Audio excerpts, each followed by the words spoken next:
আসসালামু আলাইকুম ওয়া রাহমাতুল্লাহ। আমরা আজকে তিনটি কবর খুঁজছি। ওগুলা জোহরের নামাজের পর দাফন হয়েছে। এখন আরো একটি কবর খুঁজলাম। বাদ এশা জানাজা করে নিয়ে আসবে। এশার সময় প্রায় হয়ে আসছে।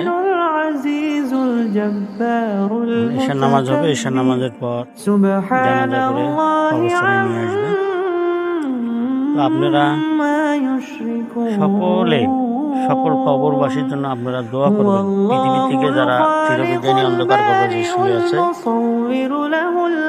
এই অন্ধকার কবরের শুরু আছে, শেষ নেই। ক্ষণস্থায়ী জিন্দেগিতে আমরা বসবাস করতেছি, আর এই কবরের জিন্দেগি হবে অনন্তকালের জিন্দেগি।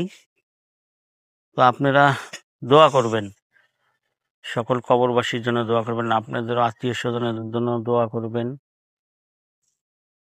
এই অন্ধকার কবরে সকলে শুয়েছে। এখন কুয়াশা পড়ছে অনেক।